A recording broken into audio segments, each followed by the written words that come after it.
As you know that Newton का third law क्या कहता है भाई, देयर इज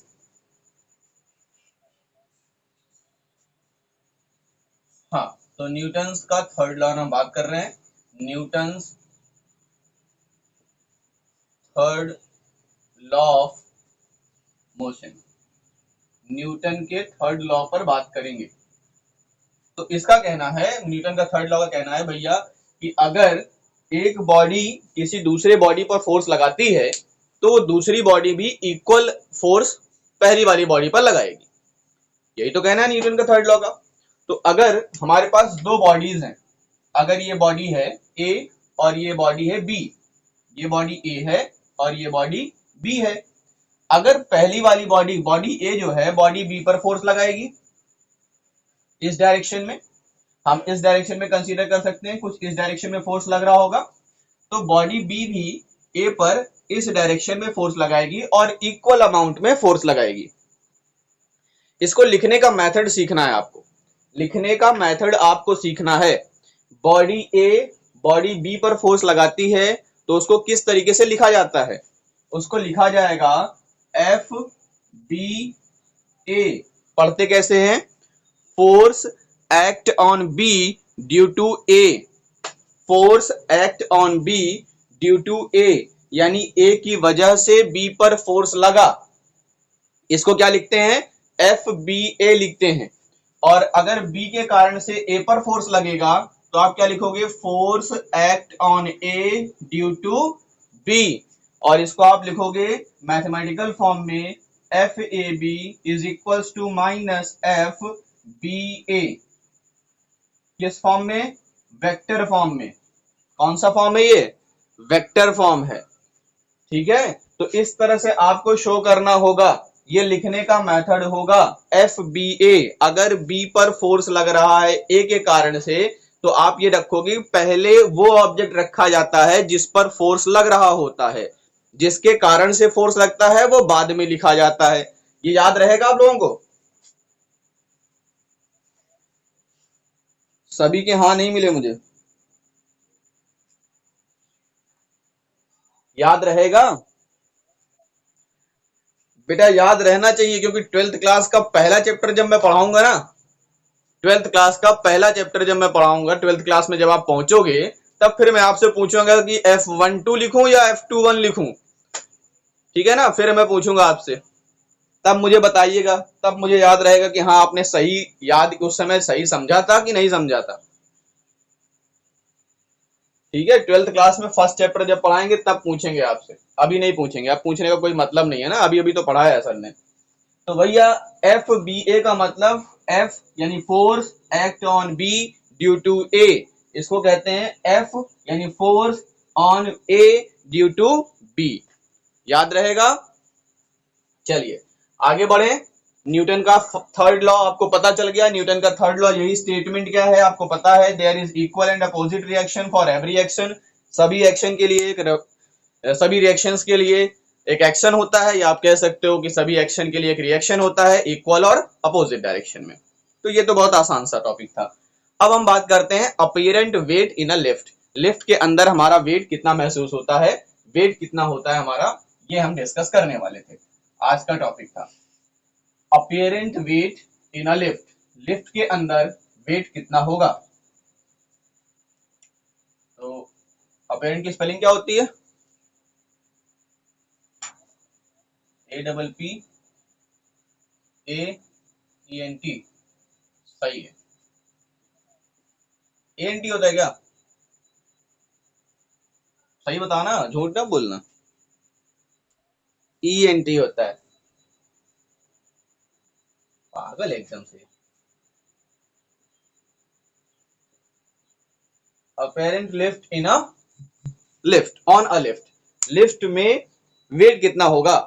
तो भाई करना क्या है कि आपको करना है, एक वेइंग मशीन लेनी है जिससे वजन नापते हो, उस वेइंग मशीन को ले लीजिए और लिफ्ट में अंदर एंटर कर जाइए, और जब लिफ्ट रेस्ट पर हो तब जाकर के उस वेइंग मशीन पर खड़े हो जाइए। ठीक है, वेइंग मशीन पर आपको खड़े हो जाना है, कब, जब आप लिफ्ट रुकी हुई हो। अब लिफ्ट को कहिए, जो गार्ड होगा लिफ्ट से कहिए, सॉरी गार्ड से कहिए लिफ्ट को ऊपर ले जाए। जब ऊपर ले जाएगा तब अपने वेट को आप देखो कितना वेट अब मेजर हो रहा है, मशीन में देख लो। फिर उसके बाद लिफ्ट जब नीचे आए तब भी आप वेइंग मशीन पर देख लीजिए आपका वेट कितना है, ठीक है। और उसके बाद फिर से कहिए गार्ड को कि आपको ले जाए 100 माले पर, यानी 100 मंजिले पर, 100वें मंजिले पर लेकर के चले जाए। 100 मंजिले की बिल्डिंग है मान लीजिए, तो 100 मंजिल के पर आप पहुंच गए ऊपर 100th फ्लोर पर। अब गार्ड से कहिए कि कुल्हाड़ी लेकर के जो लिफ्ट की रस्सी है उसको काट दे, ठीक है। उसके बाद फिर अपना वेट देखना, आपका वेट कितना है। तो ये 3 कंडीशन पर आपको वेट मेजर करना है। हाँ, क्वेश्चन क्या है बोलो।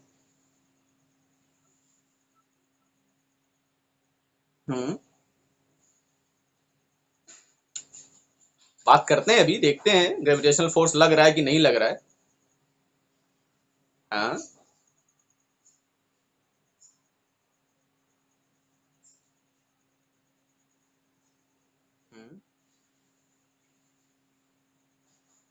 लिफ्ट की सीलिंग पर आप डिस्कस कर रहे हैं ना, वही तो मैं कह रहा हूँ कि अभी मैं डिस्कस करने वाला हूँ, वो सब सारी चीजें कंडीशंस में डिस्कस करने वाला हूँ, सारी कंडीशंस डिस्कस करनी है ना मुझे।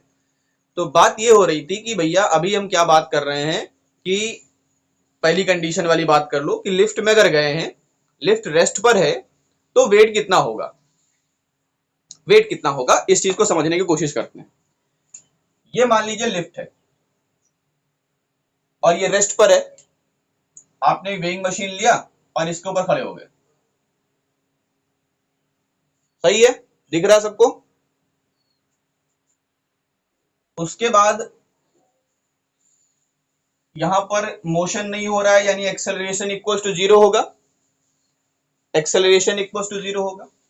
आप दूसरी लिफ्ट की बात कर रहे हैं, वही लिफ्ट है बट कंडीशन अलग है। इसमें इसमें कंडीशन ये है कि आप इस पर खड़े हैं और बॉडी कहां जा रही है, लिफ्ट जा रही है ऊपर की तरफ, एक्सेलरेशन ऊपर की डायरेक्शन में है। फिर चौथी कंडीशन, तीसरी कंडीशन देखते हैं। तीसरी कंडीशन ये है कि फिर से आप लिफ्ट के अंदर खड़े हैं वेइंग मशीन के ऊपर, और इस बार लिफ्ट कहां आ रही है, नीचे की तरफ आ रही है। और लास्ट कंडीशन देखते हैं। लास्ट कंडीशन में ये दिया हुआ है कि आप लिफ्ट के अंदर खड़े हुए हैं, लिफ्ट के अंदर खड़े हैं, लिफ्ट नीचे की तरफ आ रही है, लेकिन क्या हो गया, रस्सी आपने काट दी है। इस समय रस्सी आपने काट दी है, तो एक्सेलरेशन जो होगा वो किसके बराबर होगा बेटा, एक्सेलरेशन ड्यू टू ग्रेविटी के बराबर होगा। मैं सारे क्वेश्चंस क्लियर कर दूं, पहले मुझे पढ़ा तो लेने दो।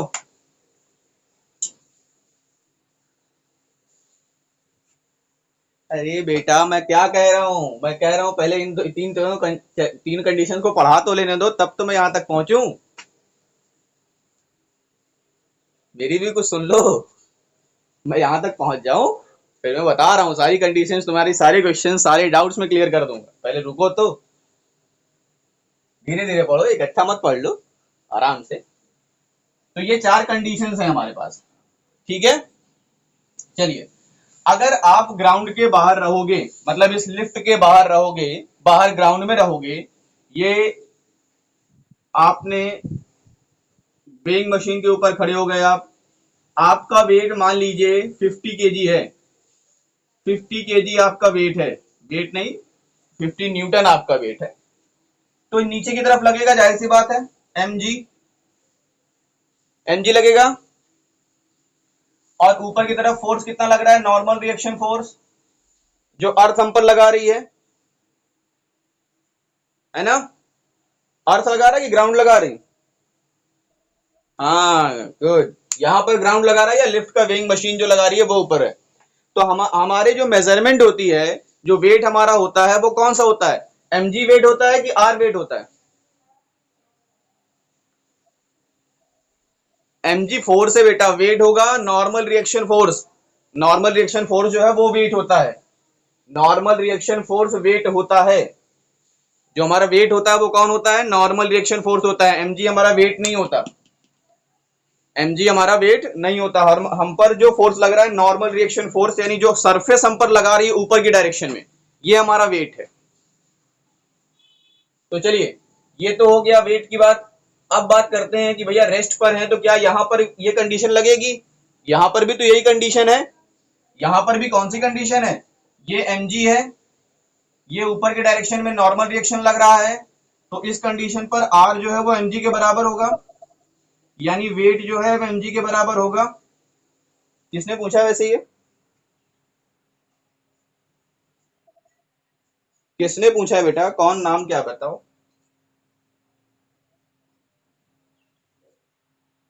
बेटा हम 5th चैप्टर पढ़ा रहे हैं, 5th चैप्टर मिड में चल रहे हैं, समझ लो 5th चैप्टर मिड में चल रहे हैं, बीचों बीच में।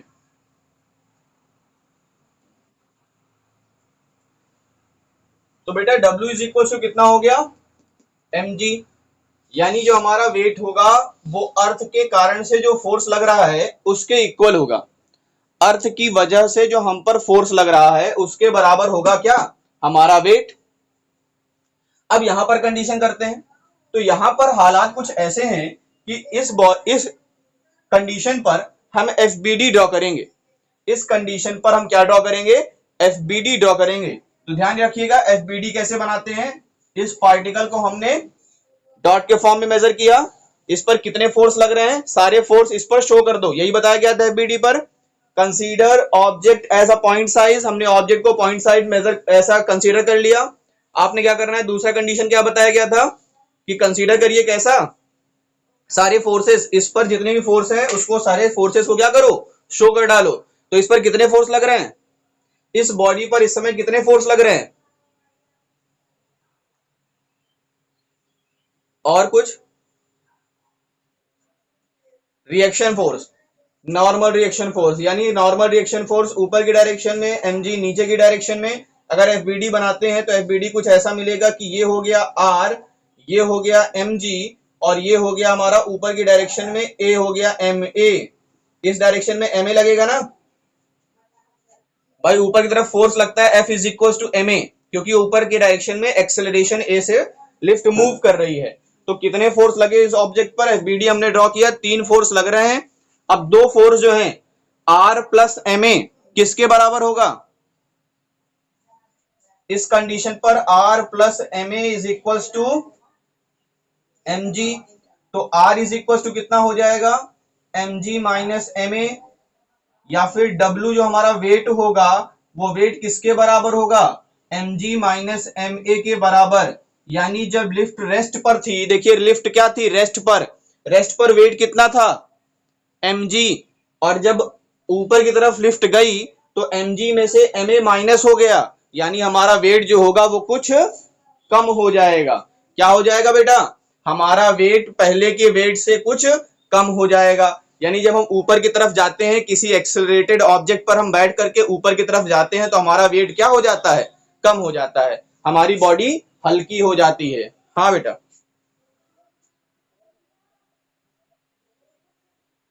क्यों बढ़ेगा बताओ, कारण बताओ।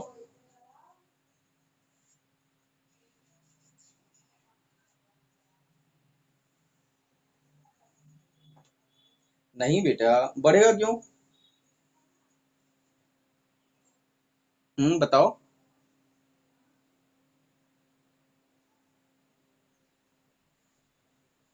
कारण कारण कारण, मुझे कारण चाहिए।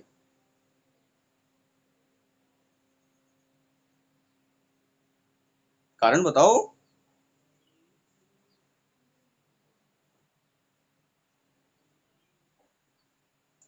कहाँ लिखा?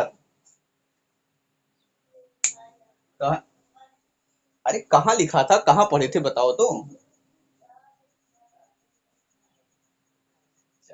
कम से कम किसी ने तो दिमाग लगाया कुछ, किसी ने कुछ दिमाग तो लगाया, किसी ने कुछ दिमाग तो लगाया। देखो हो क्या रहा है यहाँ पर, क्या हो रहा है यहाँ पर, क्या हो रहा है, बॉडी ये आर ऊपर की तरफ लग रहा है, mg नीचे की तरफ लग रहा है, लेकिन जो रिजल्टेंट फोर्स है वो कहाँ है?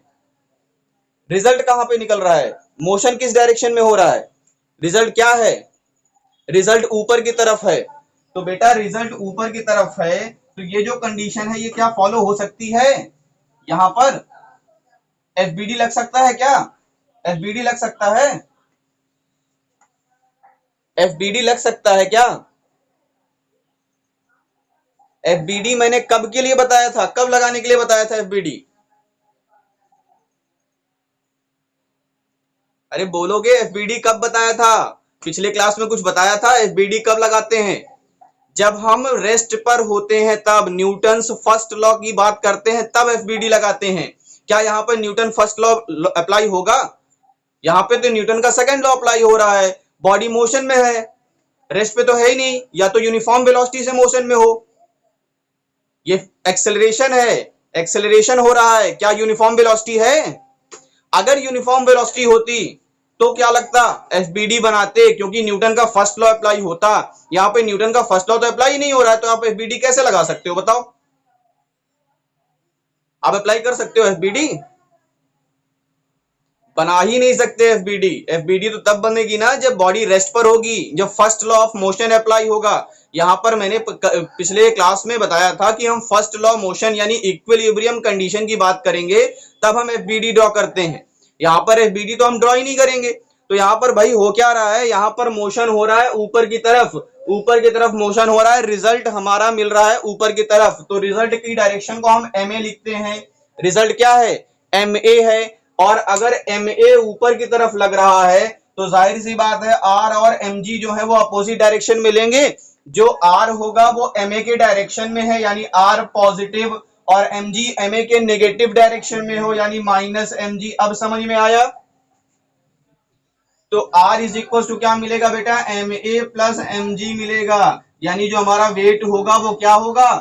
बढ़ जाएगा। कितना बढ़ जाएगा? एम ए वेट हमारा बढ़ जाएगा। देखिए पहले एम जी वेट था हमारा जब हम रेस्ट पर थे, और हमारा वेट अब कितना है? M a plus m g बढ़ गया। तो बेटा देखो कंफ्यूज नहीं होना है, आपको समझना यह है कि एफबीडी हम कब अप्लाई कर सकते हैं और एफबीडी हम कब अप्लाई नहीं कर सकते। इस चीज को ध्यान रखना कि एफबीडी हम कब अप्लाई कर सकते हैं और एफबीडी कब हम अप्लाई नहीं कर सकते। जब बॉडी मोशन में हो तो एफबीडी हमें अप्लाई नहीं करना है, एक्सेलरेटेड मोशन हो तब अप्लाई नहीं करना है। अगर कांस्टेंट वेलोसिटी से है तो आप एफबीडी लगा सकते हो, बट अगर एक्सेलरेशन मोशन हो रहा है तो वहां पर एफबीडी का कोई रोल नहीं होगा। क्लियर? समझ में आया?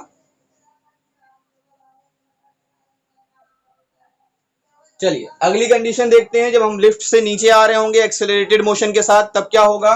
तो भाई मोशन कहां हो रहा है? नीचे की तरफ। नीचे की तरफ फोर्स कौन लगता है? mg लगता है। ऊपर की तरफ फोर्स कौन लगा रहा है? रिएक्शन। रिजल्टेंट कहां है? नीचे की तरफ, यानी m a is equal to, m a के डायरेक्शन में कौन है? एम ए के डायरेक्शन में कौन है? mg।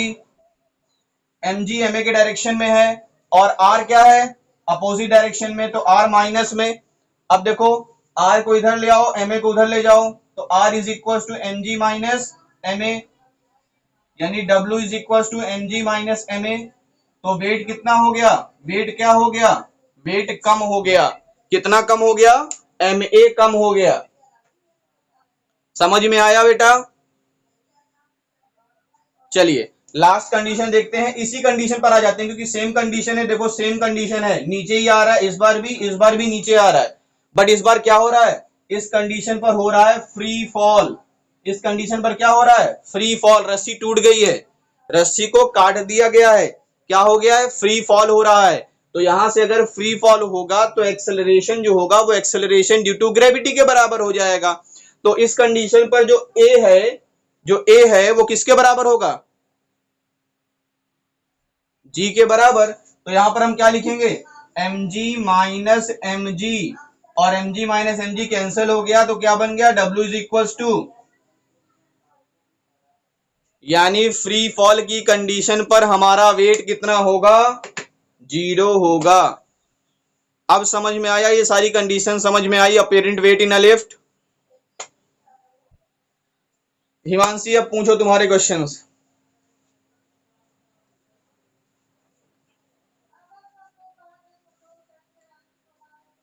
नहीं, जितनी भी ऑब्जेक्ट होंगी लिफ्ट के अंदर, जितनी भी ऑब्जेक्ट होंगी वो सेम वेलोसिटी से नीचे गिर रही होंगी, तो उनका जो मोशन होगा वो भी सेम डिस्प्लेसमेंट होगा। डिस्प्लेसमेंट भी सेम होगा क्योंकि वेलोसिटी सेम है, सॉरी एक्सेलरेशन सेम है। अगर एक्सेलरेशन सेम नहीं होता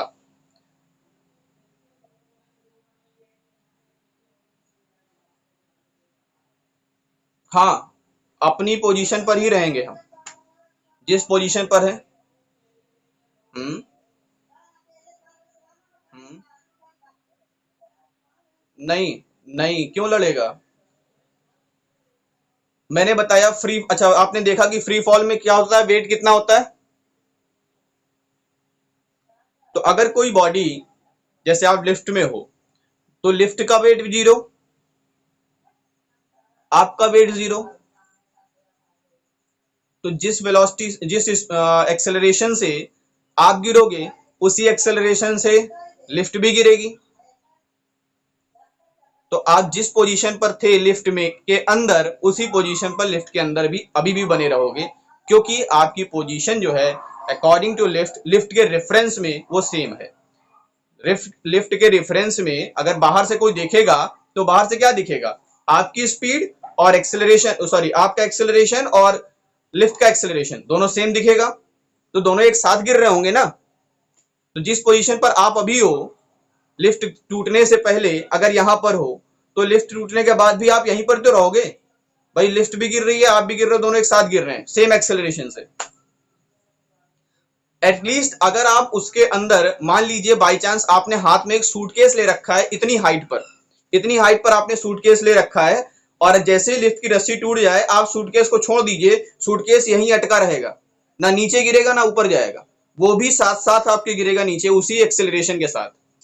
मतलब सूटकेस यहाँ अटका है हवा में, और ये आपके साथ ऐसे आप देख रहे हो, सूटकेस यहीं पर है, आपने हाथ छोड़ दिया है, ऐसे रख लिए हाथ, और यहां से सूटकेस नीचे गिर रहा है, सेम स्पीड से सेम वेलोसिटी के साथ गिरेगा, क्योंकि वहां से क्या कर रहा है, फ्री फॉल हो रहा है। तो एक्सेलरेशन सेम रहेगा, सबका एक्सेलरेशन सेम रहेगा, सब सेम वेलोसिटी से गिरना स्टार्ट करेंगे। ठीक है, ये होता है बेटा एक्सेलरेशन, या फिर आप वेट की बात करो तो वेट क्या है, ये समझ में आ गया होगा मेरे ख्याल से आपको।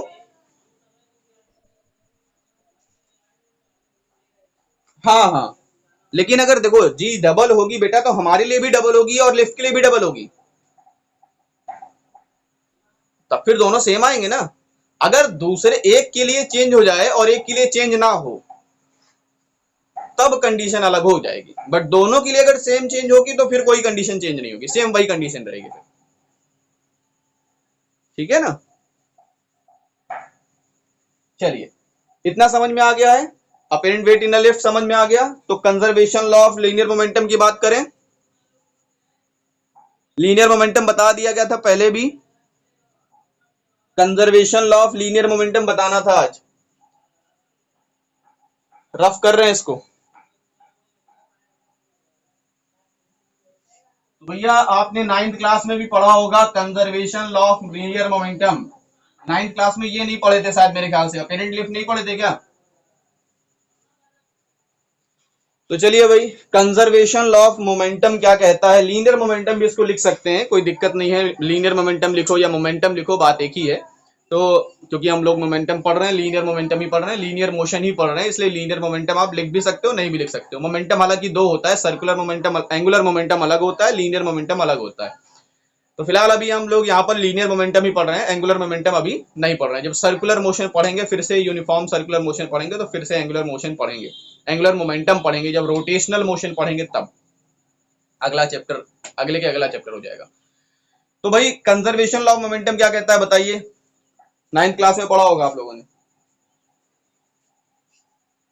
बताइए बताइए बताइए, कंजर्वेशन लॉ ऑफ मोमेंटम क्या कहता है?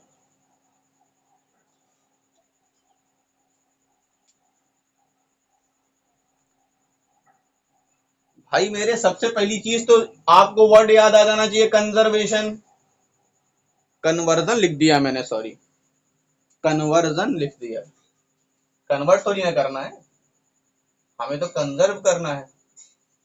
Conservation, conservation law of momentum का मतलब, कंजर्व का मतलब क्या, बचा के रखो। कंजर्व का मतलब क्या, जो पहले वही बाद में, है ना, जो पहले होगा वही बाद में होगा।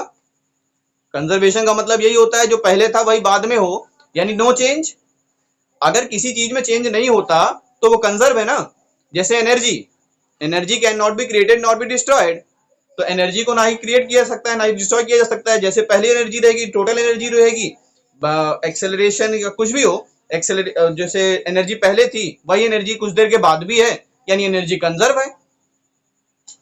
अब बात करते हैं कंजर्वेशन लॉ ऑफ मोमेंटम की। तो अगर मोमेंटम कांस्टेंट हो, यानी अगर एक्सटर्नल फोर्स किसी सिस्टम पे ना लगाया जाए, किसी सिस्टम में n पार्टिकल्स एक्ट कर रहे हैं, किसी सिस्टम में n पार्टिकल्स हैं और उन पार्टिकल्स पर कोई एक्सटर्नल फोर्स नहीं लगाया गया, तो उन पार्टिकल्स पर जो लगने वाला मोमेंटम होगा, सभी पार्टिकल्स का जो मोमेंटम होगा वो कांस्टेंट होगा। सभी पार्टिकल का जो मोमेंटम होगा, सभी पार्टिकल के मोमेंटम का जो सम होगा वो क्या होगा, कांस्टेंट होगा, according to the conservation law of momentum, linear momentum. मतलब समझ में आया कुछ? थोड़ा बहुत, टोटली नहीं आया होगा। मान लो अभी तक तो हम पूरी बॉडी, ये पूरी बॉडी है, ये बॉडी है, और इसमें बॉडी में कितने पार्टिकल्स हैं, n पार्टिकल्स हैं। मान लो कितने पार्टिकल्स हैं बेटा, इस बॉडी में कितने पार्टिकल्स हैं, n पार्टिकल्स हैं। इस बॉडी में है n पार्टिकल्स। अब इस बॉडी पर अगर हम फोर्स नहीं लगा रहे हैं, इस बॉडी पर फोर्स अगर नहीं लगा रहे हैं या लगा भी रहे हैं बट नेट फोर्स अगर जीरो है, if the net force acting on a system of n particles is zero, अगर किसी n पार्टिकल के सिस्टम पर नेट फोर्स जीरो है, तो जो टोटल मोमेंटम होगा इस सिस्टम का जो टोटल मोमेंटम होगा वो क्या होगा, कांस्टेंट होगा। यही है कंजर्वेशन लॉ ऑफ मोमेंटम। कैसे प्रूफ करोगे, कैसे प्रूफ करोगे और इसको लिखेंगे कैसे? तो जो स्टेटमेंट मैंने बोला वो स्टेटमेंट, पहली बात बताओ आपको समझ में आया कि नहीं? The net force, if the net force acting on the system of n particles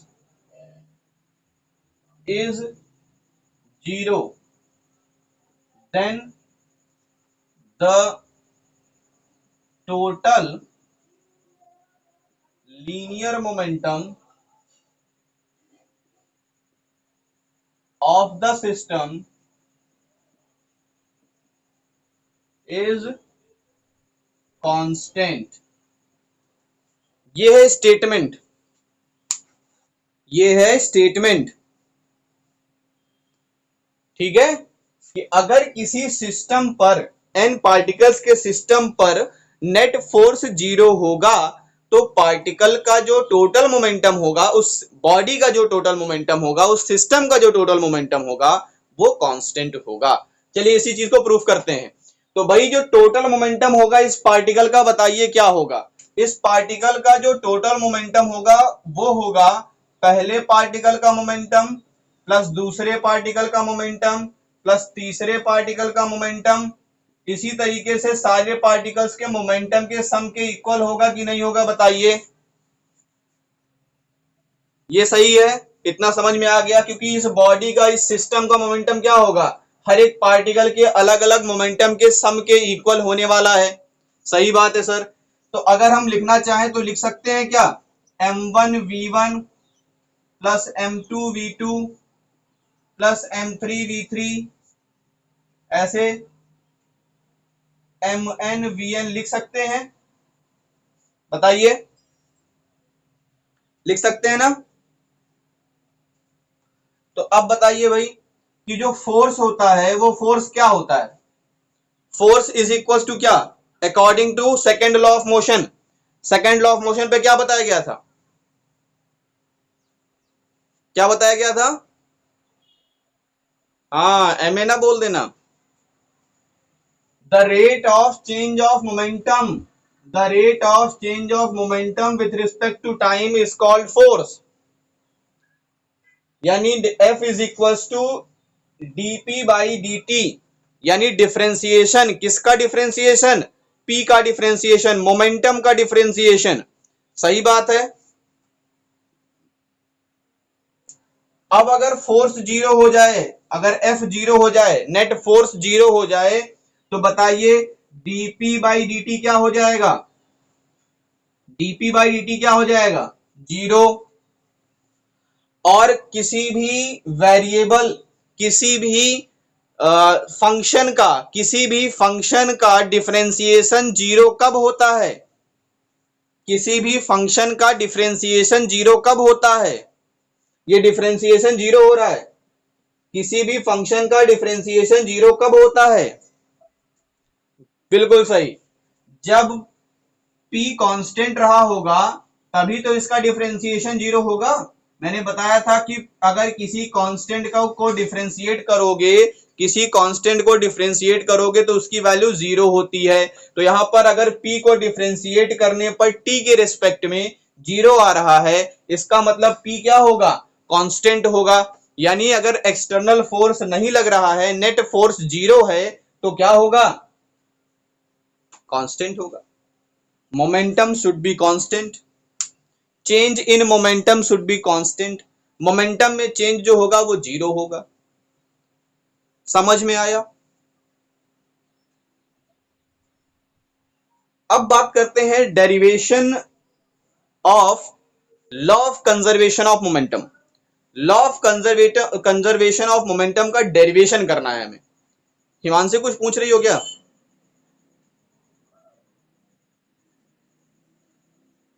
बताएंगे बेटा, वहां तक पहुंचने नहीं देते हो तुम। अगले चैप्टर का है वो, पता है ना?